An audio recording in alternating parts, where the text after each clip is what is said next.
Dire team ban. Huh. Radiant team ban.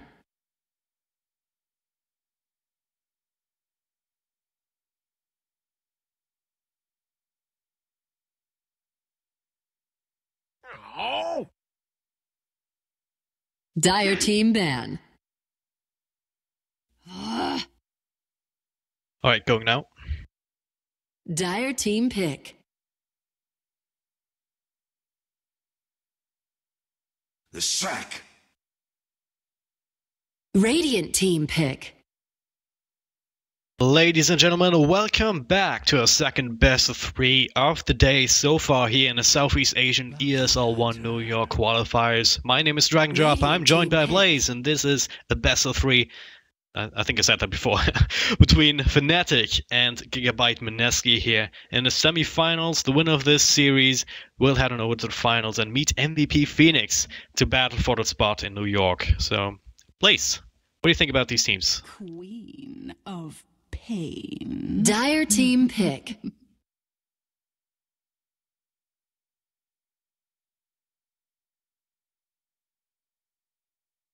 Dusk.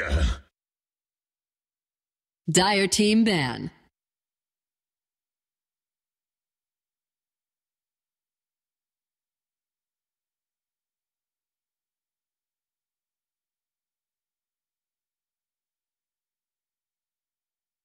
Ten seconds remaining. 5 seconds remaining. Reserve time.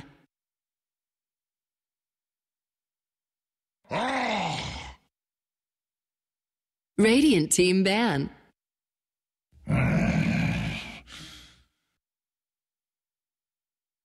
Dire team ban.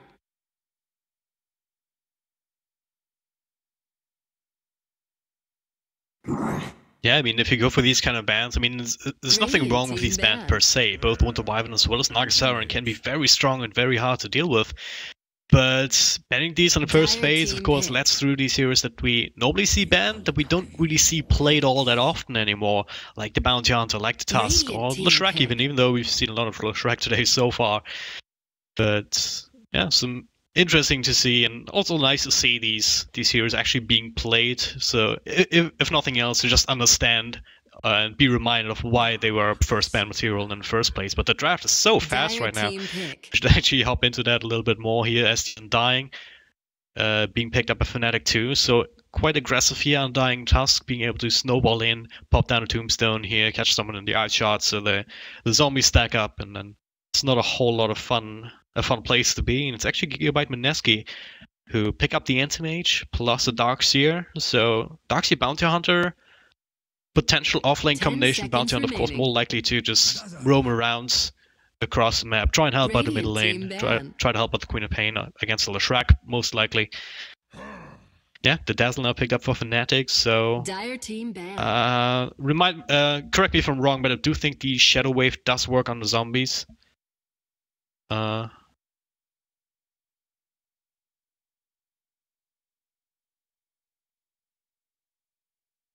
10 seconds remaining.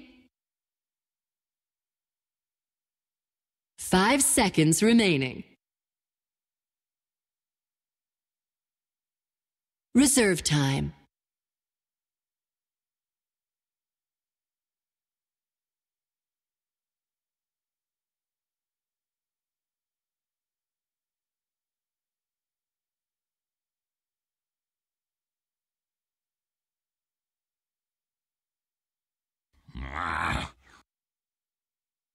Radiant team pick.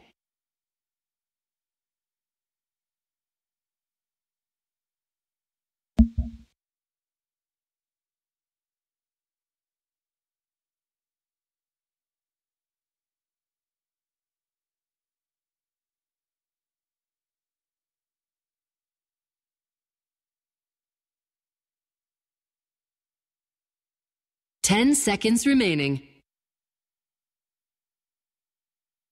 5 seconds remaining. Reserve time. I mean, it's... Well, I'm at a loss what they want to pick up now. So if you're looking for a hero like similar to the line, would be the Shadow Shaman. Would also add a lot of push to the lineup. They're kind of lacking right now. Of course, they have split push from the Entomage, but yeah, looking at these lineups so far, it looks like Mineski doesn't really feel the need to push early either, because they have the Entomage, they have the Queen of Pain. Once they get rolling, they have the side mobility to, as you said, pick their battles, and that's something that Fnatic doesn't want to have happen. Fnatic want to be the ones who dictate the terms of the fights. Basically around the tombstone, around the task initiation. But if they're being denied that, then all of a sudden they don't really have a lot of chase. They don't really have a lot of ways to actually force them to keep fighting in a particular area, apart from maybe the eye shots. 10 seconds remaining. Against certain heroes. So yeah. 5 seconds remaining. Reserve time.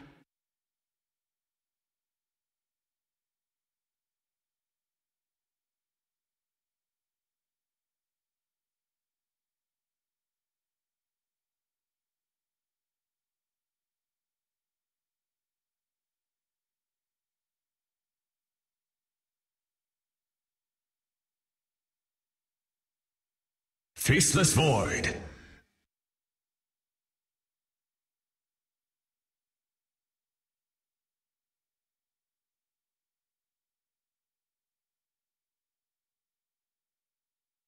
That's a hero that I haven't seen played at all, I have to say, in Pro Dota. And it's a hero that kind of fell off because he's kind of a one-trick pony here with the time walk into a Chronosphere. And if you're able to stop that from happening, if you have Dazzle on your own team, for example, or any sort of yeah, there's actually a lot of things that actually counter out the Faceless Void. Be it just the Yule Scepter before it gets a BKB. If you don't, like, Pain could be picking the Dark Mage even.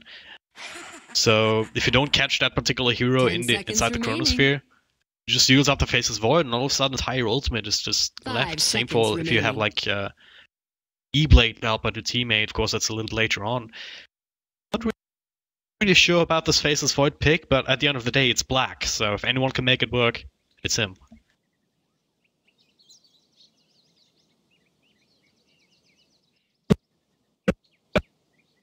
All in all, I still think it's a really powerful pick for one reason, that they want to fight. They want to force engagements. They want to really get involved with all of their heroes. And also, they have a couple of key mechanics that allow this to be a really strong pick. The Letrek has the AoE damage that you follow up in the Chronosphere.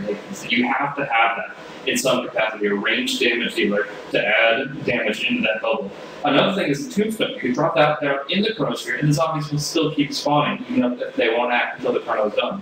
So you get those two in play with every Chrono, and you're already feeling pretty good about yourself. The one thing they'll have to make sure that they can accomplish, though, is killing Iron Shield creeps as quickly and efficiently as possible. This is a melee farming hero up against a Darkseer bounty hunter. It's going to be a tough lane for Black, and he's probably going to have to get a pretty early Quelling Blade to really mitigate the damage he's taking.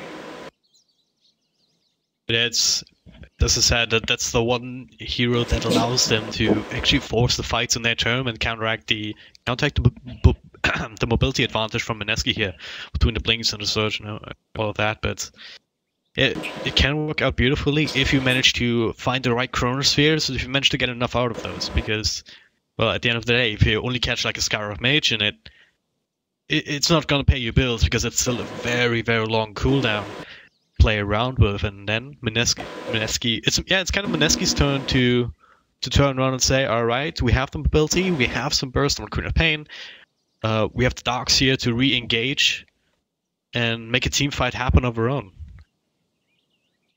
So for now, we're going to be waiting for one more to spawn in here. We're waiting for the bounty hunter to come into play. So I guess we can just do a little introduction to the two teams to kind of talk about what we're going to be seeing from them. Looking over the side of Mineski on the Radiant here, we're actually going to be seeing Rior as that 5 position Skywrath Mage. Jules right now is on the Darkseer. May swap that. It depends on what they're currently running with their roster. They've only played a handful of games in the past month, and maybe they're looking for something different. But I was under the impression that Jules played a little bit more like 4 position type stuff, at least of late, but again, interchangeable. We have Rage Potato, aka Jay, on the anti-mage. Cuckoo is going to be on the Queen of Pain. And last but not least, remember Jesse Bash there is at least currently allocated to that. The other side of the river playing on Fnatic, we've got Mushi here. Actually, there we go. I have showcase view on, and it's a little bit buggy if you actually switch from portrait to portrait. Actually have to update the name on the side. But yeah, we've got Mushi on the Leshrac. We've got Tusk playing that snowballing hero. Faceless Void being played by the one and only Black. Dazzle here by Nats, and that leaves Undying being in the hands of Ohio. And yeah, these lanes should be pretty straightforward for the most part. Black in the safe lane here, Leshrac in mid, and Nats will probably try. He's kind of he's going to have to help out the Faceless Void up top. So the ability that you have on Fnatic here is to maybe run a duo off lane here with Undying and Tusk. Looks like we're ready to go now. We'll see if they switch, or we'll see whether they... No, I actually just double checked it, and I believe I just messed up their names. Mineski's names are one of those that, like, it's like Jay, Jules, Joven, Jesse Bash. There's so many different interchangeable ones, and in this case, I was just incorrect. Jesse Bash is their 4-position player, has been at least for majority of their most recent games. So we'll see what he's got as far as the early game movement. It's a little difficult to move up against Fnatic here in this top area. Of course, if you catch them out away from their tower, you get some free damage in, but you're also risking yourself with just 1 or 2 sets of detection that can really punish that aggression with that time walk and any kind of slows. Yeah. Especially with the slow from time walk itself, that may just be enough to give you the edge there, but yeah. Also, this early Observer Ward here, Dazzle teleported in for that. So they will spot out the rotations, they will spot out that anti-mage is blocking out this camp. This is interesting. Anti-mage, I'm not sure, I think Jay intended to blink past the trees, but he obviously doesn't want to waste a tango, so he's just going to kind of hang out at least for the moment. And yeah, it does cost him a decent chunk of mana. And it's not the time that you really want to be going back to base. I mean, 30 seconds left on the clock until the boundary run spawn. Looks like he's completely out of the picture. He's kind of hesitating whether or not he wants to go in or out, but he's got 1 blink left. That's cool. It's not a whole lot to play with. It's not going to get him down to the bottom lane anytime soon. So he's actually making his way up to the top rune for maybe an early engagement here. They're going to zone out Black off of it at least. That'll be a 1-for-1 rune shade at the very least. Do they want to fight this? I don't think so. Jesse Vash is spotting them out. They're actually gonna let it go. Yeah, this is actually one of the first times I've seen double bounty rune for a team in a while. Like, when the bounty rune first came out, you saw some teams just playing it smoother, but recently the metagame has kind of evolved where it still ends up being 1-for-1, though the wish rune it happens to be changes quite a bit. But in this case, no, just full control from Fnatic. They keep 1 person on bottom, but the Undying and Leshrac rotating in scares off Mineski, and it's a pretty considerable advantage just for that starting movement from Fnatic. Yeah. Didn't even have to pay too much for it, just a couple of health points here onto Black, who was recipient of some of these writings. Actually got Ryer and Raging Potato here up top, and the fight will break out here. Dazzle with a nice shadow wave here gets them the first blood. So Ohio I'm not sure. This is definitely not the lanes that they intended. What they were looking at was a Tusk Undying bottom. They said, we don't want to face that. The anti-mage won't get enough farm, so we'll rotate and we'll take the fight up top where they can go for a 2 versus 2 against the Dazzle Void. But Jack read that perfectly. Ohio, from the onset, moved up to the top lane, and suddenly this tri-lane versus 2 is just doing exactly what they needed to. On top of that, they took the ward advantage. They kind of Observer down when the anti-mage put down his Observer. So, yeah, all it is Jay just taking a lot of hits and trading very poorly. Yeah, Ohio, I mean, he was battling up against Ryer and put him down below half health with just a couple of right clicks here. DK, and now, yeah, Jay on the anti-mage also very low and slowly running out of regen. They have another Salve on the Skyroth. They have a couple of tangos between them, but if this goes on like that, not gonna keep them healthy long enough. And even if you're staying in this top lane, you're not gonna get the amount of last hits that you're really looking for on a hero like an anti-mage. And just this one stack is going to deny a full creep wave here at 213, and that's going to be really difficult for Red and Jade to really come online. I mean, we looked at a matchup earlier today where the anti-mage didn't get his Battle Fury Mantis style until so much later than expected, close to the 40-minute mark. And now we're going to see another really setback game. Now, we will get some nice mana breaks onto Black. We're going to see that Black is completely out of mana, but with Ohio's flank, Rior has to go all the way back to base and leave anti-mage helpless.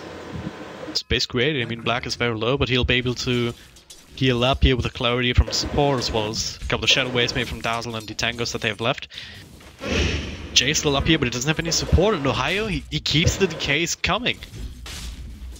They're finally up against this anti-mage, and who's not the kind of hero that really thrives in these circumstances, just alone up against was essentially a trial lane, of course, with Dazzle now trying to go for a stack again, as they did not quite were not quite able to finish it off. But speaking of stacks, we've got the Bounty Hunt here. Already level 2, he leached some of that off the middle lane, I would say. I'm really scared to keep my camera off the top lane though. Oh, gonna get some nice damage on the blue sheet here, but they can't get the shadow up Show Strike just yet, as used earlier. And a nice Split Earth is gonna hit onto the Bounty Hunter, but it's gonna be a Tombstone to try to trade onto Cuckoo. Since he can't blink away, he will go down the Undying. But that's still at least a nice step forward from Mineski, getting that kill on Electron first. Yep, that's Bounty Hunter effect right there, able to get the right click in, also able to body block a little bit. Of course, they still had to commit the blink on the Queen of Pain, which gave them a trade at the very least, but yeah. That also gives more experience for the Bounty Hunter. Sometimes we see Bounty Hunters just not able to find anything early on, and then just not get that level 6 until like 10, 11, 12 minutes at times. And now they're gonna go again. Bushi gets caught with a couple of slows, but now with the big creep wave here, Queen of Pain doesn't want to capitalize on that, instead just has a little bit more space. Try and farm up. But Bounty Hunter actually being the recipient of a couple of lightning storms. But this is the more standard build from the Shrek, of course, not being up against the Templar Assassin. Kind of allows you to go for the lightning storm maxed. Nice little bottle play coming out from Fnatic there. Ohio actually got a bunch of mana back just from Pacific. You'll see it has to start running. Both out by Chrissy here on the Tusk. He's almost level 6 as well on this hero. Darkly as well, but he's forced back to base now. Yeah, Tusk can actually do really well in this matchup as long as he maxes Ice Shards first.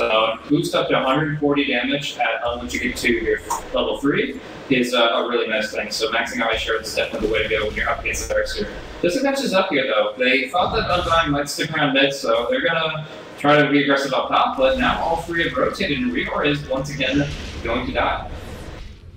So again, I mean, they had the Bounty Hunter here, but Ohio also, once again, at the right place at the right time, and that zombie is too hard gets caught to by a splitter, and the lightning storm is enough damage with the double damage rune. No lucky uphill miss, and the Queen of Pain goes down. Mushi just completely soloing him. Now he has a Sentry Ward in play, and the Observer Ward as well, so that the Bounty Hunter really can't get close just yet. Now it is worth noting Jesse Bash has a Sentry Ward of his own, but he doesn't have a Tango to kill Mushi's Sentry, and might just get stunned and killed as well.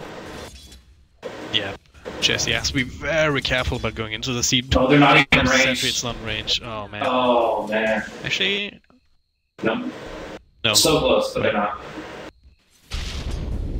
Top Black, he's out of mana, but at this point doesn't care. Oh god.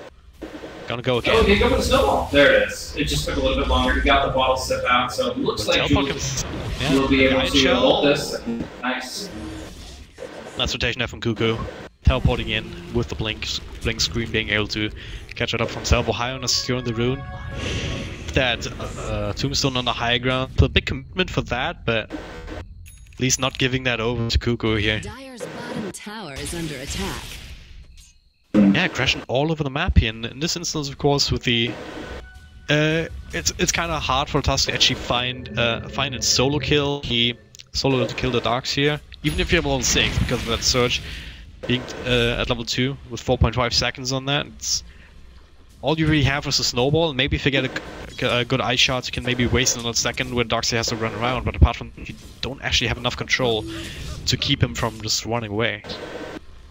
I'm actually quite impressed with how many last hits Jay has been able to acquire on the top lane as anti-mage here. So under heavy pressure, he goes for Ring of Health, Magic Stick, and he's actually been able to do enough. Now he's going to get back though, going to be forced back once again. This might actually set him back in bed.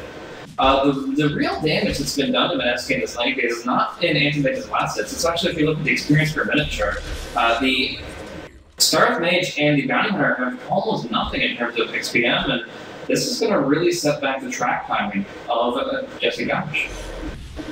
Yeah, it's one of the problems that you sometimes see with Bounty Hunters, not able to find these pickoffs early on. Now they might be looking for Chrissy here. The Invis Iron Shell is gonna come out. There's a slow, another slow from the Scarab from the back. Snowball would delay this a little bit, but does he actually have the Snowball to creep wave? No, down to a hero, so that'll only get him deeper. We've got Ohio here actually healing him up though. It's not enough to keep him safe. Now it's Undying actually in a rough spot. Net also joining here. Barely in time to keep him alive and actually get the kill onto the Bounty Hunter here with the Shadow Wave. So making it a 1-for-1 trade in the end, but still in favor of Mineski. Just because the task is so much more high level than that Bounty Hunter is. And yeah, speaking of the Bounty, that'll get him up to his level 4 at least, even though he dies there. Still alright. Meanwhile here top rune, we've got the Raging Potato snagging that Bounty rune from Leshrac, and yeah, action all over the map here. But now we finally see Black having a little bit of room to breathe. He hasn't had a fun lane. I mean, we were kind of winning that top lane, but not as much as they would love to. But yeah, this time lock max, getting a couple of lucky bashes on the Anti-Mage. It's great, but Mushi gets caught with the Sonic Wave here though, and yeah, that'll be that Leshrac. Yeah, the Century having expired very recently, this guy is able to just get involved there. Very close call for him. He almost dies in the process, but he gets the slow silence, and that sets the play nicely.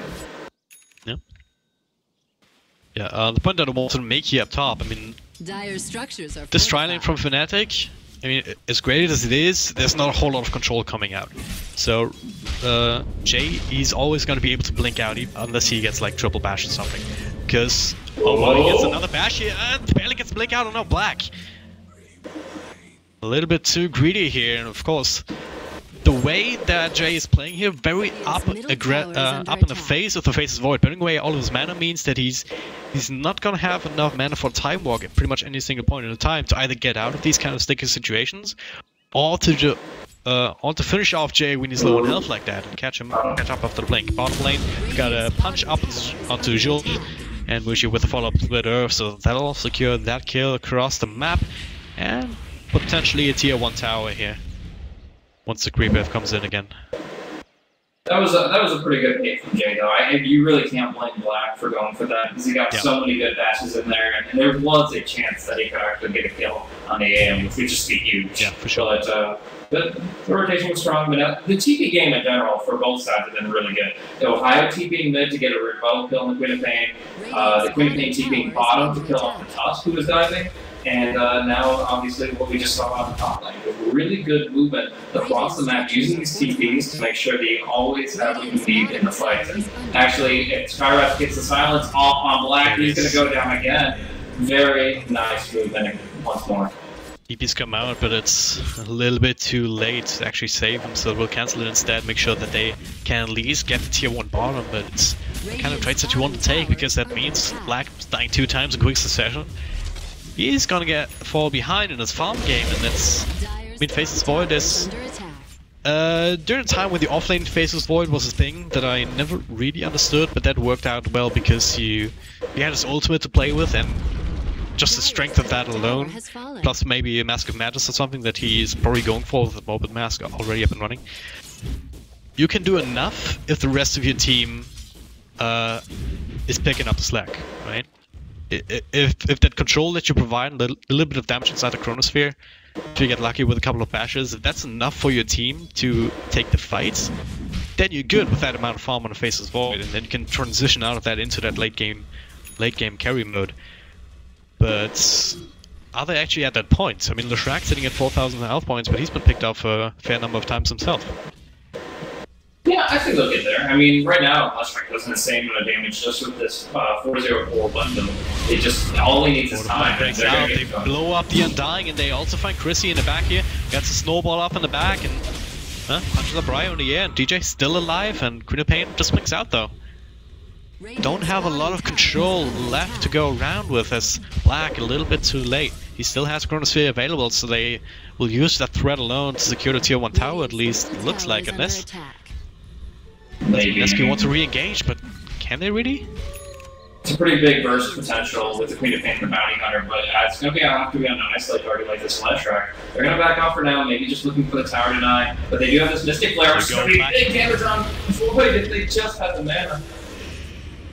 Well, the Tombstone at least coming down, and there's the Chronosphere and 4 heroes here! Leshrac in the back, able to start a couple of spells, he could go low and help, able to blink out, but everyone else, caught with a single split earth, punch up into the air, here's the anti-mage.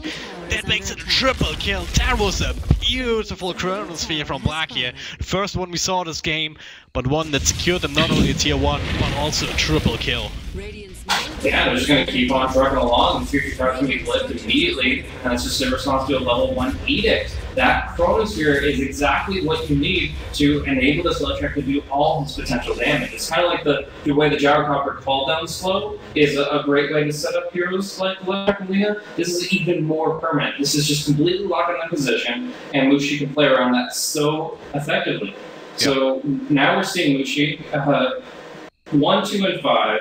Suddenly jumping up to a 4,900 net worth count with the tower kills, and it just lined up. Look what he's turning the gold into. He's buying up the Shadow Amulet, which I guess is a Glimmer Cape in response to the Skywrath, or even the Mana Void. It's good against that too. More so the Skywrath, I would say, just because, especially with the Ancient Seal, that's enough to bring down anybody if he gets a Mystic Flare off. A little bit unfortunate. Mana management here on the side of Mineski in that last fight, not being able to burst anyone down, but now Black, they know that the Chronosphere is on cooldown. Might want to fight here, but they don't know that the Undying is here, drops the Tombstone, they will find Jesse Vash immediately, and that'll put a stop to any sort of aggression that Mineski was looking to put out. But, yeah, it's mostly up against the Skywrath Mage. The Glimmer Cape kind of shuts him down really, really hard, and enables Mushi to stay alive a little bit longer, wait for a better Chronosphere, just giving more space to Black as well to find that. I mean, he has enough mana if he has that kind of setup, especially with the Soul Ring. That doesn't need he can make sure that the mana he uses is gonna be used extremely efficiently. And now gets a stun on Takuki on the cover of the Shadow Amulet. Chrissy comes in as well with the punch, and it's another easy pick-off here on one of the important heroes on the side of Mineski that you need to have some momentum going for at this point. Yeah, so we are going to see the Glimmer Cape finished by Mushi. There could be some like shenanigans like a Shadow Blade or anything like that. We're also going to see Black's Mask Madness come into play. So now with the first round cooldown, the Mask Madness up, this Bracelet Void is pretty much hitting a huge power spike, and along with that, they have one of my favorite items on Tusk, the Blink Dagger. Now Tusk is able to get in and pop the snowball anytime somebody's in too much trouble, whether it's to dodge a Sonic Wave, whether it's to pull some mana Mystic Flare. There's so many ways to use this Blink Dagger, and of course you can also just wait out the snowball, wait for your Blink Dagger to come off cooldown, and then you can escape yourself. And it just allows so much versatility and so many ways to really get in the position you want for a fight. Yeah, Fnatic getting all the items that they want at this point. If you look at Mineski, that's really the case. Skywrath Mage not having too much, and especially the Bounty Hunter. His effectiveness in this game has been close to zero, apart from a little bit of early pressure onto Mushi and mid. He's found his level 6, but the track is only as good as the kills that you get with it, and Fnatic, it seems like they're so much in control of this game that they're not willing to let that happen in the first place. Yeah. Right? To not give up these kind of fights. Because if they start trading, they start trading evenly with a couple of tracks, then Mineski can still get back into this game. They can get items back in track, and a way for them to try and to help out with their team fight is the mechanism now finished on Joel's here. Dark's here, gonna smoke up, look for a pick off here on the back of that. It's definitely a big pickup, but at the same time, you have to look at his inventory and realize that he doesn't even have boots. This is just the mechanism of Soul Ring. I mean, the bot helps, of course, too, but all in all, this doesn't compare to what the Tusk brings with his full kind of arsenal of items. And yeah, he can make his rotation with the TP scroll pretty easily. The question is, how quick is the response time when Mushi is under fire? He's being tracked up, so he knows that something's going on. Koku here with a slowdown, but Net is in the back, so be able to throw out the Shell Grave at any point in time unless he gets silenced up. And it's really hard for Mineski to actually find these good engagements right now, because Fnatic very good game sense so far. Though their warding is super and hyper aggressive at this point. Yeah, At least spelling out when Mineski is coming out of the base at the very least. Putting down a nice ward here behind the 2-2 tower on the top lane, and then Net's actually the one putting down the one towards the south. And that's both of those are really instrumental in keeping the area covered. And neither one is going to be demorted. They didn't see them place these at all. They placed them from the fog board, from the tree line, and they're able to get so much intel out of it. Not like those are common ward spots, right? Okay. There's the punch here, there's the Chronosphere. No, it's back in silence. Now it's in a lot of trouble here. He tanks the Mystic Flare. Another teleport comes out, so Chrissy, no way for him to go either. That was a kind of initiation, but they used 2 ultimates to actually make that happen. There's no Aghanim set on the Queen of Pain just yet, so maybe a little bit of overkill. But they do get... I mean, any kill they can get, I think, is pretty huge. I mean, look at the exchanges from those two. Killing the Void and the Tusk. They got 1,600 gold. I think anything you need to throw that way, unless you're worried about getting waxed in the next 30 seconds, I think that's probably a big commitment. Yeah. A little bit unfortunate that Jesse wasn't there to throw the track kills as well. Not throw the tracks as well beforehand, but it's kind of not a luxury that you can necessarily wait for if you have a Vexel's Void ready to Chronosphere. But it was beautiful play by Skyros Mage as well, getting the silence off just in the nick of time.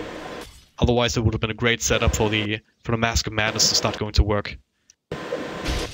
Mineski really have a lot of ground to make up. I mean, Jay has been farming pretty well against the Battle Fury, and working on the Vlads, but like, in order to get these heroes online, you've seen so many track kills. And I feel like now that the Shadow Wave or Shadow Grave is maxed out by Dazzle, it's going to be very difficult to find those. I mean, that's almost got a mechanism on top of the Arcane Boots, and just, I mean, Shadow Wave alone is a really great sustaining tool, but they just have a lot to make that work for them. And I just feel like it's going to be harder for the track kills to come into play, and Fnatic are kind of turning up the aggression level with this smoke, with Mushi leading the charge. You can also have a gem on the Undying here. I don't know if you've flagged that out just yet, but also gonna help them out and spot on the sword here. Okay. Now they get the follow-up stun here. It's a quick kill on the Intermage, very important pickup at this point in the game. And yeah, they smoked up on their own high ground, they walked past this Observer Ward up top here.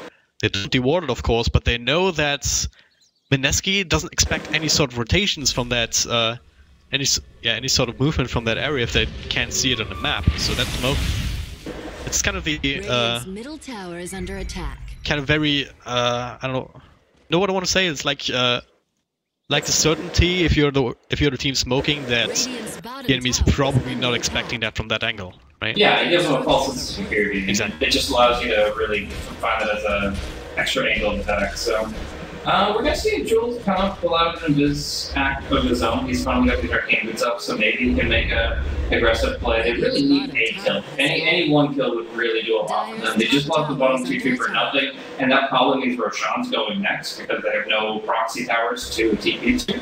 So yeah, they need to find a kill as soon as possible, but it seems they kind of lost track of Chrissy. He's been moving around the enemy territory and maybe trying to wall punch a courier or something.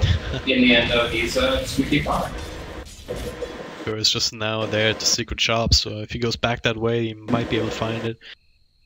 Yeah, the ward was spotted out on the way back, but no one in position to actually pick that off. But yeah, it's not a priority target at this point, as they have the game under their control. They can... The bottom, Chronosphere. This is a really ambitious Chronosphere from Black, but the dash! Oh!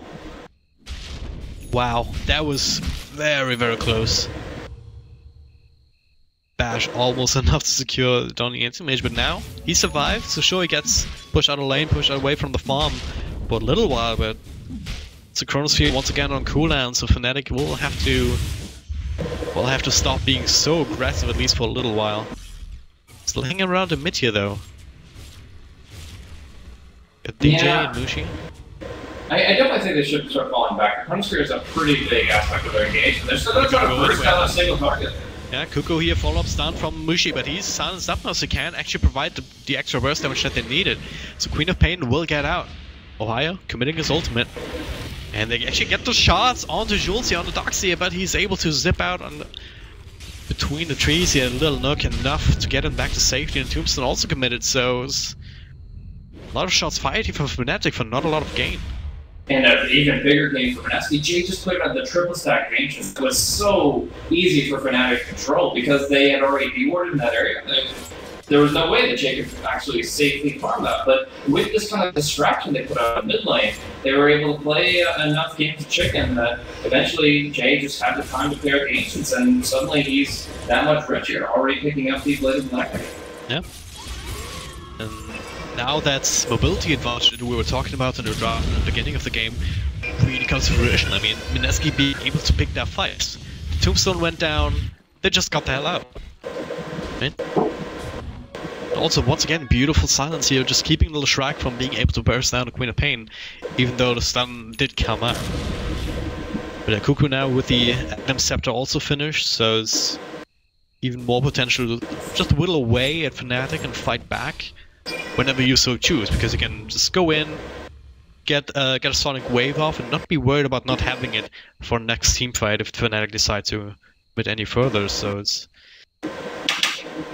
What do you think is the next play here for Fnatic to get more control again? Do they try and gank up Anti-Mage a little bit more? Do they just go for Roshan, try to pick up the next tier 2s? I mean, you could just look for a BKB or a Maelstrom on Void. Once you have that, you can feel more confident in Rush, and the Aegis obviously huge on the left rack. So I think it's one thing changes to another, but they're not even going to wait for Black's next fight. They're just going to go for it now. And as far as their vision control, their kind of positioning right now, it's really tough for Mineski to even consider the engagement. And they would have to have the perfect positioning for Jules to go for the vacuum play and the flip to the wall, and it's just not there. I mean, he's off farming in the jungle, and they're going to be able to get the Rosh number 3. Jules not having a blink tag, it makes that quite hard indeed. Roshan Also, one thing that I want to point out, what's up with all these sentry wards from the Radiant side? I mean, there's one here, I honestly think that they literally just thought that there was I really just think they didn't see the gem on the Undying when he dewarded this ward here, and so they assumed, oh, they have to have deward, they had to have warded probably as well at the same spot, so they were desperate to kind of find any possible ward that would have been in reach of this. So they put down 3 friggin' sentry wards because they didn't realize there was a gem at the time, and they cover all that area that's not warded, but obviously that's decent chunk of gold, 300 gold, for actually no ward at all. At least it gives them that sense of security that it's not actually warded up there, so Jay can farm the Ancients a little bit more safely. Yeah, he just keeps farming as well. He has the Battle Fury, he has the Blood himself working on that. Oh? What? She's just going for the core here. Oh, there's the Skyred kill. Okay. And he was walking right past 2 heroes. There's the track coming in. Refreshing potatoes here, and not a lot of mana left on Mushi here, and the silence too. That's the Aegis going down, he's all alone. Now, rest of Fnatic trying to come in under the cover of smoke, can actually turn this into a fight. Mushi already very low again. There's, the deny has to come out, but now Jesse, he's the one punched up. He will probably fall. Chronosphere in the back though, catches the anti-mage. Is that going to be enough to actually bring him down? Barely, yes. With some extra damage coming in from DJ as well. Black will find that kill to make it a 2-for-1 trade. Not really 2-for-1, as that deny did come out from left rack. They're losing Bloodstone shields, but not giving anything in terms of gold towards Mineski. The Aegis is pretty big though, I would say. Yeah, he got respawned pretty quickly. Only loses Bloodstone charges as a result, but that Aegis would have been so big from breaking it out. And he was kind of confident. He thought he could just make whatever play he needed to running through with the I mean, he didn't even get the initial kill on Skyroth. If he did, then maybe that turns out a little bit differently. But well, lucky for them, they were able to turn this fight around. And yeah, short cooldown, short life timer. They're still able to pick up a tier 2 off of that. And Cuckoo, yeah, he blinks up forward. I'm still trying to get up actually, so that tier 2 is not in any threat. Never mind, they're still kind of bold here. Go, Cardi, go. They can take up the tower a bit. To be honest, I'm still trying to wrap my head around how friggin' poor this bounty hunter is. Like, this guy has an ability that hands him money, and he has 2,000 net worth at 26 minutes. It's only as good as the kills that you get with it. There's a couple of threats out, vacuum on 2, but no real follow-up, and that's a big problem that Mineski have with their team fight. All they really have is the vacuum in terms of crowd control, and then they have a little bit of burst damage from the Queen of Pain that's in an AoE, maybe the Battle Fury, you can get a couple of extra damage off of that, off of the vacuum. But apart from that, what do you really have to keep Fnatic in place? Okay, there's a punch here onto Jesse. They will bring him down, maybe. Garden Grease will keep him up and kicking for a while, and not that it does a whole lot. The wall is down. BKB forced out. Tombstone will screen them. Any sort of further aggression from Mineski, and that's another tier 2 going down, just like that. And for no loss really on the side of Fnatic. Yeah, the 10-second BKB was kind of a overcommitment there, because there's nothing like a hex or anything that can really punish you hesitating on your BKB. You're going to take at most scream damage or silence that you'll take off immediately. So, Black kind of button there, but all the same, yeah, they heal themselves back up, but they're still kicking. Actually getting a great stun on Jules. That decisive one. The Guardian Grease still cooldown on Black in with a 2-man burster in the face. Beautiful plays from Fnatic, and this might just bring them a rest. Might be able to turn around though with the Sonic Wave, kind of actually missing onto Black, and he's still alive and kicking. And the ultimate from the Anti-Mage comes out. He's still trying to battle up against Black, and they will be able to finally finish him off. So, hitting him as well as a little Shrek in the back. A little bit of an overcommitment there, all things considered, but there's a wall jump into the to go in and blink out, but he will be blink after. It doesn't have too much mana though. He decides otherwise. Ohio Nets, they're the ones being tracked up. Nice eye shots actually do isolate him, but so much mobility here. Oh wow, he has haste. Quite lucky. Yeah, look at him, even with the haste rune. Anti-Mage right behind him there. Very quick on his feet, but even still, is able to escape there.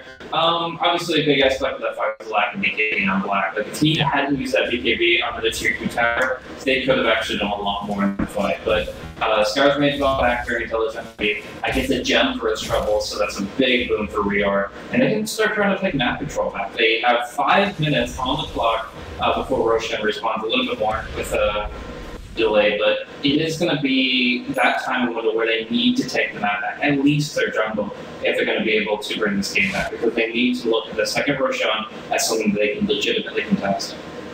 Yeah, absolutely agree, and it does help, of course, having the gem, just being able to claim map control like that, as you said, and it also helps that the bounty hunter is now, just after the fight, there were a couple of track kills, I believe, so he was able to get himself at least a medallion of courage. Don't know if he had that before, but just that little bit of extra help that he can provide now, apart from the track, which is now level 2, of course, as well. That's where it starts to become much more nasty than even only level 1.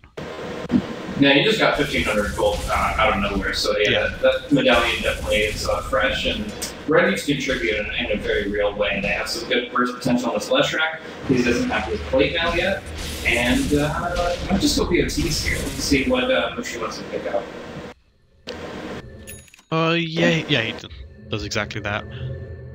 There's actually an Orb of Venom on the ground as well in the dive side base. Not sure who that belongs to, but. Bottom lane now, next target, probably for Mineski if they want to look for some extra gold, but also for Fnatic, recognizing that Fnatic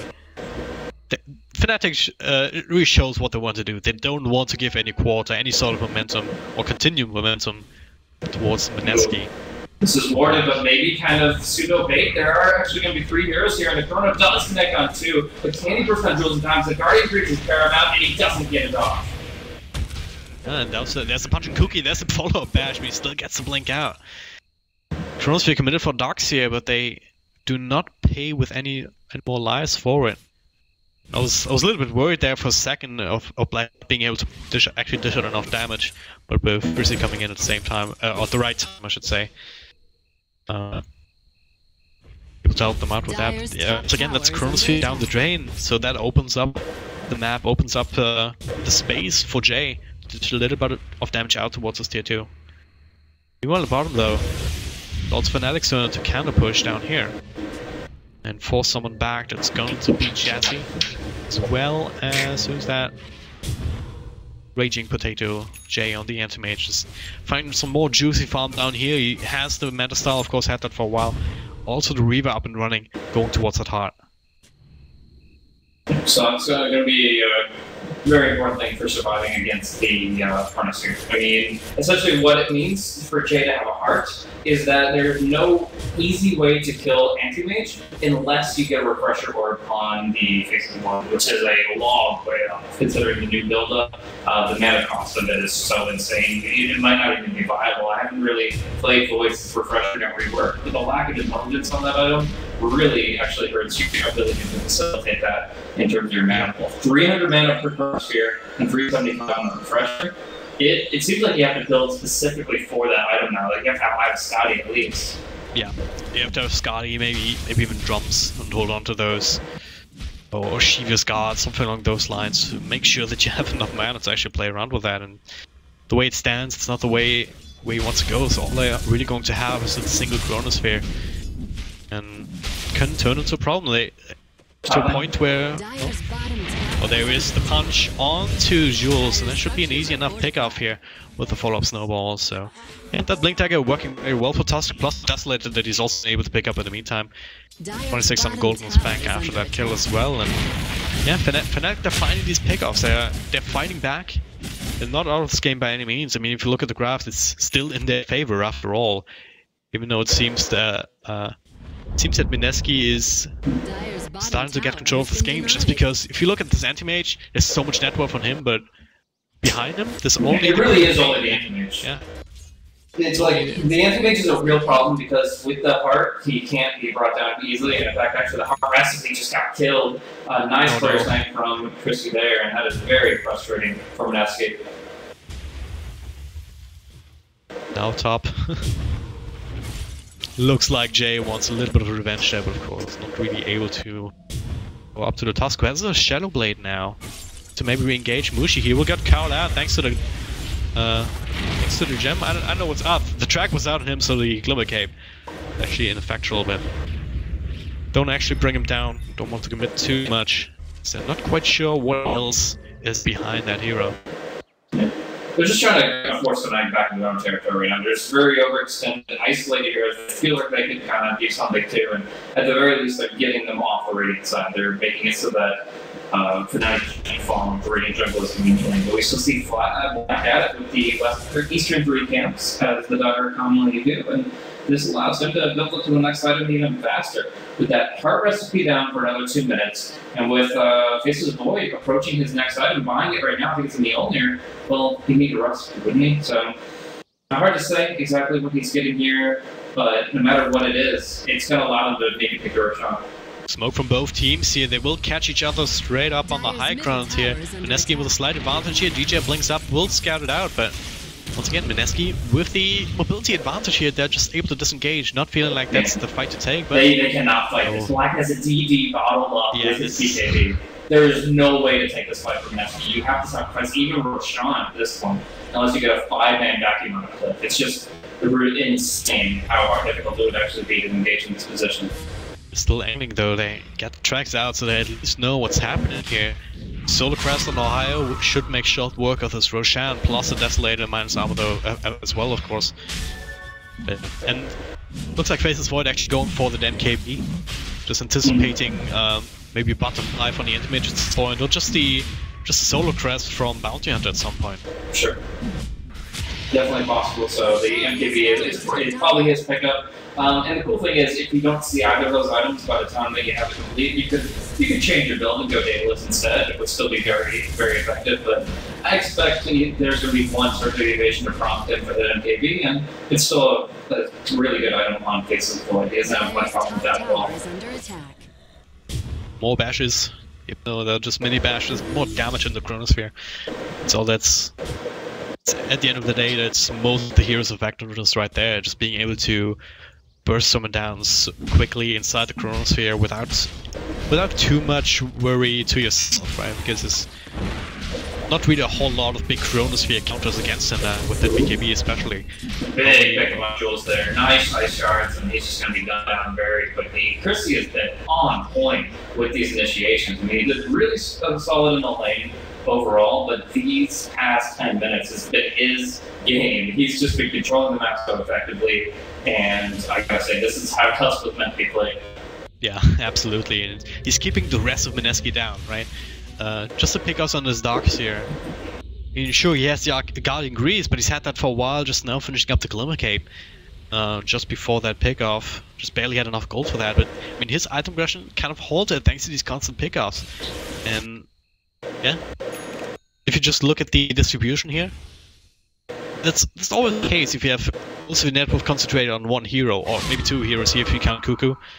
But Cuckoo is like more of a burst damage kind of hero, and it's Chronosphere down on the bottom here. They do catch the Anti-Mage. Yeah, it should be easily with that follow-up Split Earth. And yeah, it's not just Chrissy who's able to do that apparently. It's also Black here with these Chronospheres and the help from those tracks. The tactical they actually had both be there at that moment. Yeah, you can't just have one and then the other or anything like that. You have to have both of them ready to fight. That's exactly what they had. They predicted his movement into the tree line. They countered it perfectly, and down he goes. And that's the pickup you need. They're going to maybe force an anti-mage buyback here, which halts his item progression pretty substantially. I mean, he has his core, but he wants a lot more, and he's going to be prevented if the buyback is forced. Got a lazy in town now, the glyph comes out.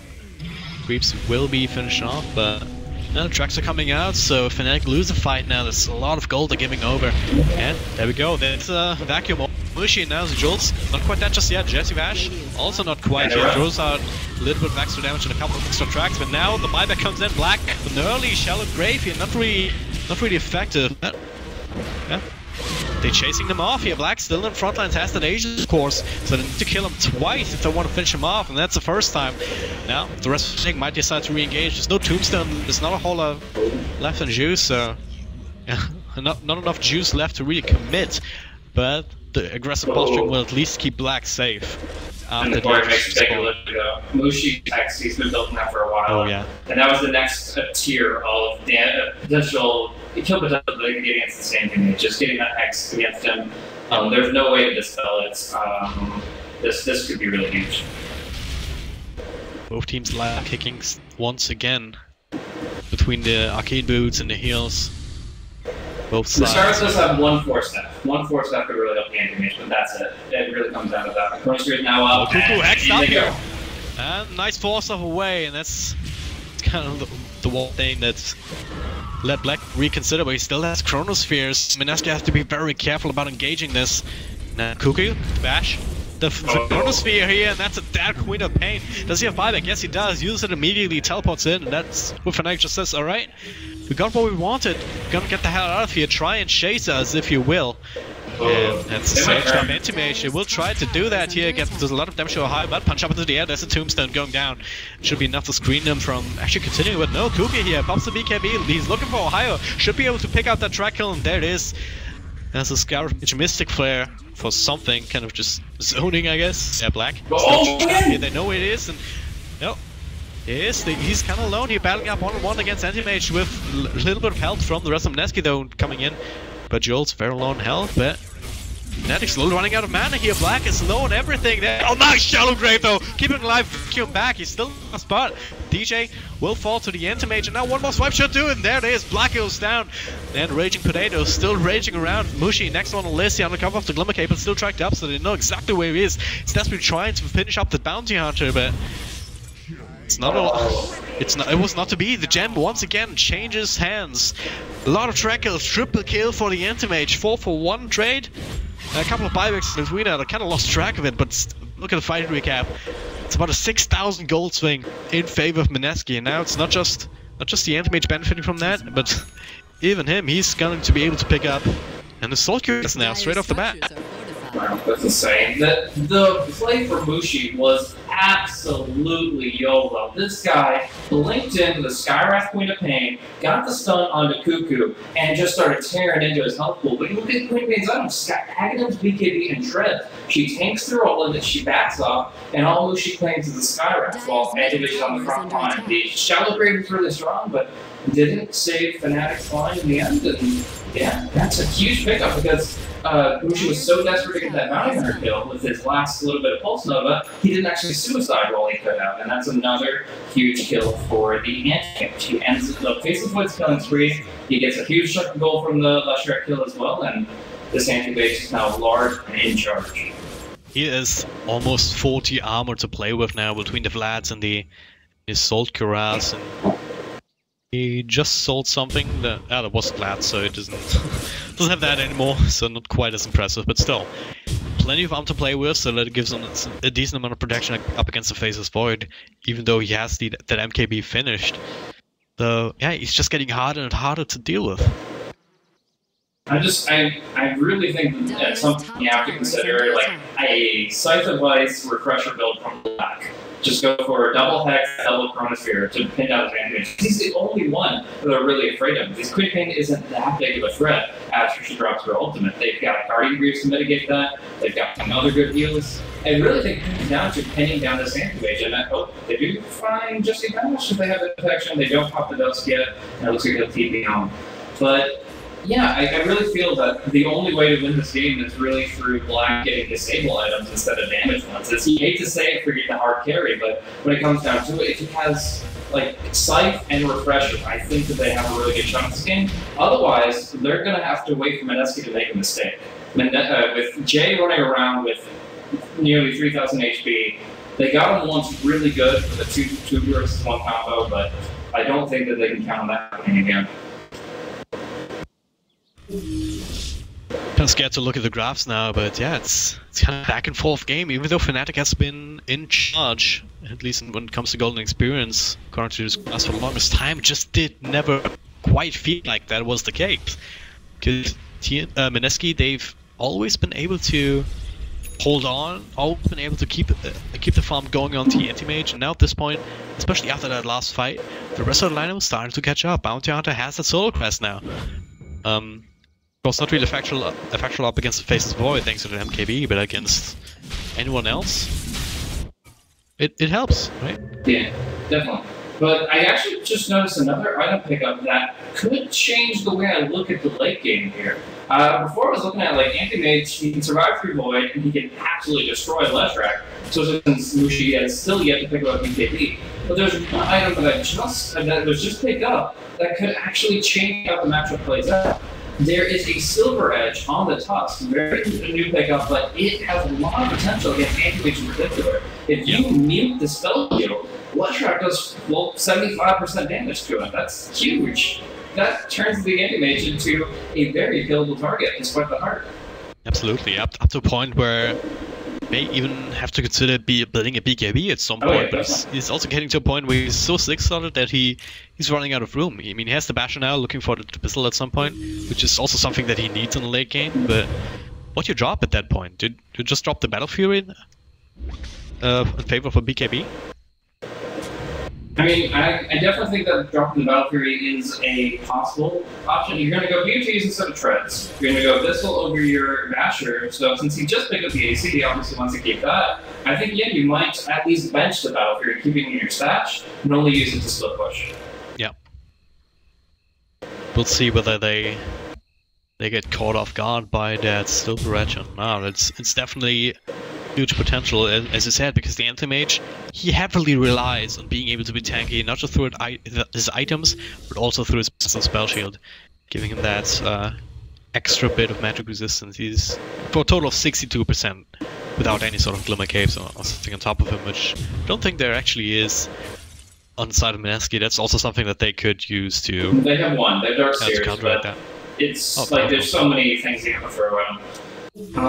It's in general going to be kind of more difficult. We're going to see the Aegis and Cheese coming to Fnatic's hands, so it's going to be Mineski to pretty much play full defense from there. They've got good nullification of wards. Oh, actually going in here, there is no Vessel. He's looking for the Lucky Bash, and he doesn't get it onto Chrissy. So Chrissy's going to be able to run out to his allies, who are just completing the Roshan, and they're going to trade out some items for their upgrades. Oh, everybody's here. This could be huge. The late Dark Seer. Where is it here? They have a huge potential, but there's a punch into the air. Ryer almost dead here. Tusk kind of isolating himself, but it does get the pick off and does not die because of it. Now the Chrono here onto 2 heroes on the backline here, focusing on the Darks here. And now Kuko, he can blink out, but without the Darks here, without oh wow, they get the stun here onto the Queen of Pain, forces up the BKB, and still chasing after him. Won't be able to find him here with that blink into the tree line and teleport out, but there's so much committed here just to get Mineski out. Yeah. Jay have a TP. What is Jay? Does Jay just sell his treads here and TP from the side shop? Like what? He's out here. They have a ward on him, and they see he doesn't have a TP. They can just either kill him, they can go for the base. They have so many options when they know that Jay doesn't have that tool to move across the map. But they assume that he's going to be going for it now, and as such, what do we? I guess he's just heading back to base and upgrading to VMT. So that's the only thing you can do now. Yeah. And even then, it's getting to a point where Mineski kind of have to start considering just trying to play the split push game at this point, just because of that one team fight that just didn't start the way that they needed to. I mean, first Scarf Mage being brought down, that's a lot of magic damage on drain, and silence of course as well. And then also Darkseer going down without having that vacuum. They will find Kugo here. Follow-up stun should be coming out after the 4-star here, and the snowball comes in as well. Do they have enough to actually bring him down before the blink comes out? No, there's a vacuum, not quite actually reaching into the wall, so that's that combo out of the picture. The tracks are out, but Fnatic, they still have the tombstone. They don't quite have the chronosphere, but that'll be up in a couple of seconds. Same for the weave, so they can fight at any point that they choose. Yeah, they would have engaged a lot harder if they had the chronosphere, but even still, the opening they were looking for, just forcing the opposition's hand a little bit, and yeah, I mean, just moving very actively across the map. They want to make full use of the stages. Without that wall replica for 60 seconds, and now Black actually, there's no missile, right? So it's just there's no actual kill potential against him. There's just a lot of nuisance when it comes to losing a mana like this. It doesn't actually have enough mana for a Chronosphere right now, so it still gets a couple of extra right clicks. Meanwhile, the fight breaks out to the back without having to worry about the Chronosphere. It comes out. Vacuum, Shallow Grave onto Mushi, a little bit on the early side. Kuko still alive and kicking on the couple of the BKB. The Tombstone will be to buy the Anti-Mage in the back. Mushi, they do get the cheese comes out! Kind of denying the mana void damage. Now Raging Potato up against Black. The bash walls are real, and the fall stuns from the rest of Fnatic. We'll see the animation early death. He can't fight back. He might have to later on as DJ Chris here catching Jules in the back with another punch, and that's a triple kill from Mushi. 4 heroes down. Fnatic in a prime position to start pushing high ground even more now. I will say, I dare say that is the best cheese usage we will see in ESL New York. That was insane. Mushi in mid-animation for the mana void that would absolutely slay him. Pops the cheese, takes no damage from it, and turns the fight 100%. They just wiped them out without a chronosphere. Without a single chronosphere. Yeah. And now they march to the high ground, 2 buybacks already forced, and Black still, he wants to actually die to get his chronosphere mana. He wants a second life. He's going to expend it here. They're still healing him up so it's free power damage. But in the end, his goal is to actually fight a second life. The Aegis expires now. Thanks to the Shell Grave, I would laugh, but now. Yeah, they didn't want to kill him, but at some point they're kind of have to. Even if he just comes back, and if the Aegis expires now, then he'll be healed up anyway. I mean, he'll keep hitting the racks for free if they give him that opportunity. Yeah. So right now, just kind of reset them, healing them up with the soul rips, and you know, if that's what it says, then that's fine by them. No Rax actually down just yet, and that's the one thing that Mineski is still going in their favor, so they're just waiting out the Aegis and then try to take a fight without that, but Black not quite dead just yet still. They don't want to commit at all to this, but they have to if they're going to actually force the Aegis in the first place. Yeah. It's kind of damned if you do, and if you don't kind of situation here, and now they're coming Black, you 1 out of 3 heroes! But no, where's the follow-up? There's no follow-up whatsoever. Black still alive and kicking, still has the Aegis, and that will maybe keep them going high ground for a while, but what's that really get you on the side of Mineski? You need that combo to actually take a fight, and now you don't have it for quite a while. I love how I just played out this Aegis, just honestly, just pretty much saying, come at us. If you want this Aegis, you're going to have to come and claim it, you're going to have to commit to it, and all Mineski want to do is really just force it out without committing anything, and in the end, 5 minutes pass, it is expired, but they get so much in the process, and the wall replica is down, and that's what they need to force the high ground now. They still get the heals for Black now, even though you're getting burned quite a bit. He still has the mana for that, for the Chronosphere, so Mineski can't even really commit to group up unless they get a silence off. They have a little space, but Grizzly here in the back, making sure to keep them honest. they keep using spells on Black, but he also gets healed up by the Urn, by the Shadow Wave, by the Soul Rip. He's just not dying if they keep playing like that. At some point, Mineski has to commit, and that's the point where Black will commit this Chronosphere and start turning on the Mask of Madness and just go crazy. There it is, Chronosphere onto 2 here. Raging Potato gonna be the target. Can he bring him down? Is Mushi in the back? Follow the there's the Hex inside the Chronosphere. Full up stun. Not even needed here. They bring down the Anti-Mage, just no buyback on him, and that should be the 2 sets of Rax at the very least. Vacuum comes out, but without a wall, it's too little, too late. Bottom Rax will fall, top Rax probably also without your big damage dealer. Kuku trying to do what he can, but he can just get punched up into the air. Will he just be rattling down? Nice little Mystic Flare, but it's not really doing nearly enough. Kuku falls back to base. He'll have to heal up for quite a while. Same on the Veil Rax. I'm going for falling. Another wave kind of wasted here. Mushi has to be careful though. He's might actually fall in this. Wow. Pretty low with Jules. Yeah, they do get the task, but might get Ohio as well. But they lost 2 sets of racks for that. Net's even able to teleport out. So, oh wow, no, never mind.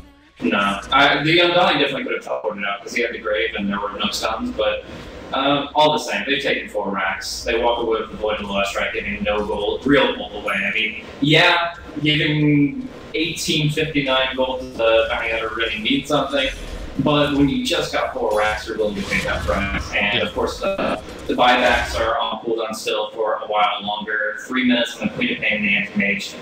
And yeah, this is just a really, really smart move from Fnatic. This is just really impressive how they've been able to manage this anti-mage threat, take him down when it's appropriate, and yeah, at this point, they feel very confident that they can take this all the way. Yeah, once they have another Chronosphere right now. That once the heroes are back up and running, maybe they wait out another Roshan. It's gonna be back up in a couple of minutes. If they feel like they need that. If not, then they can just try and do what they did before. I mean, just keep Black alive, just keep chipping away at the top racks. And if they keep the attention of Mineski up top here, then the other 2 lanes will push in at this point. It's just such a big advantage that you have with just having 1 but 2 lanes of racks, including the one on the opposite side of the base. Yeah, where does Mineski go from here? I mean, have a highly farmed anti-mage, but even he's being eclipsed by the Shrek at this point. Mushi has an Octarine, he has Boots of Trouble level 2. Of course, that Hex being so crucial in these teamfights as well. That big net worth advantage from the anti-mage is, yeah, I mean, if you don't get to use it, what does that really matter, right? You can have like 50,000 gold and be like 7 slotted or 8 slotted, and even if you had 8 slots in game, it wouldn't really matter because there's so much. There's an excess of control and damage on Fnatic at this point that they're always going to be able to lock him down inside the Chronosphere. It's not a whole lot that they can do up against the Faceless Void with the BKB at that point.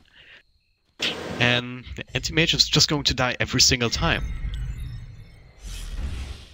Very, very use of skills and items from Fnatic, and at this point, the Abyssal has to be perfect from the AM. J Riz is the single out to the target, and they have to make the wall work. That's one thing that Fnatic has done really well is disengage after the wall is thrown down by Jules, and it's mostly because they just don't have an automatic follow. They don't have an AoE stun. They have Sonic Wave, and if you'll note, the second to last Sonic Wave, the Void actually just backtracked that. Like, it's completely useless. Yeah. Like, it's really tough for Mineski to find their opening, and they don't have follow-up even on the perfect initiation. That's the drawback of running the Skywrath and the Bounty Hunter supports. So theoretically, they can win you your lanes because Skywrath does so much poke damage, and the Bounty Hunter gives you so much momentum by punishing support top tower. But that's not how the winning configuration worked at all.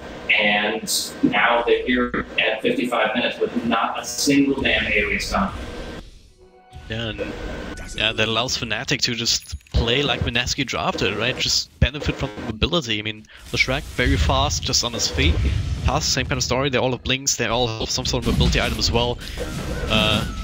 Silver Edge and Blink here in UK. Task, for example, faces what, of course, with the Time Walk, being able to zip around. Nets, he has a 4-staff, he can help out. Undying, well, he doesn't, but he's just tanky enough. or to just drop down the Tombstone, just do what an Undying does. Even though that hero does fall off in the late game, the rest of his team is so far ahead that the assistance that he can provide, especially Vladimir's offering, is going to be more than enough to have him be super Nice relevant. Lotus Orb pickup from Gulsa. This is actually a way to dispel the hex off of the anti-mage. So if he throws the Glimmer King and the Guardian Greaves and the Lotus Orb onto the anti-mage all at once when he's in trouble, then there is still a chance that they can try to keep him alive long to get some hits on the Leshrac. And as we know, the Leshrac can turn into a nuclear bomb with that vacuum if they just keep the anti-mage alive. And so far, Fnatic have been playing really nicely around it. Now they have a data list up for the Faceless Void. It does mean that he's 130 gold shy of buyback, but he's fine with that. And in fact, you can see on the track when you highlight it how much gold he's carrying, and they probably still don't even know for sure if that means buyback or not. Oh, Cuckoo, hexed up. A little bit of a harassment coming out on now. Raging Protect comes in, gets it, pistol stun onto Blackman. He's freaking tanky, even has the Shallow Grave and the BKB, and now you have to get the hell out. The Chronosphere just something that they need to black tracks was that? Jason is gonna come out. I have no idea. Bounty Hunter buys back immediately, got a Greaves use, and they have to. Oh, they find Mushi kind of isolated here. Well, and what Black gets the Chronosphere only on to Jules, and now Jules have that up into the air. He does not have the BKB available. Doesn't care. He still gets the kill. But the pick is available. Ash will fall a second time. He's not gonna come back. Meanwhile, in the back here, Cuckoo lifted up into the air by that punch. Oh, wow! The anti-mage, he's actually still alive. Not enough. He has to blink out. He has to get the hell back to base to heal up. And Fnatic still pretty much alive. Mushi, he hasn't had any damage coming his way whatsoever. And despite not having a BKB, he's not going to focus at all. He kites around them perfectly, and now he's got Cuckoo in there. Cuckoo should be falling here. Raging Potato caught in the stun after blinking in. That's absolutely disastrous here. He can't get a... He is actually... There's not a whole lot he can do. He has to go back to base again, and just sitting up at this point takes so freaking long. Even if they take a fight here, they're up against Mega Creeps. Tier 4s are falling. No one's even low to try and be picked off, at least on the side of Fnatic, and it should finally be GG soon as Raging Potato once again caught with the stun, follow up the celebratory Shallow Grave as well. And there it is, Fnatic, they claim this game number 1. Almost an hour it took them, but very good execution on them. And even though Mineski, they had the potential to just turn this around with a lot of mana burn on the Leshrac and Nuclear Bomb, they just weren't able to chain their stunts together, or they chained their abilities together, not even stunts. They were lacking those, definitely. Not able to chain these abilities together in the right way, and it's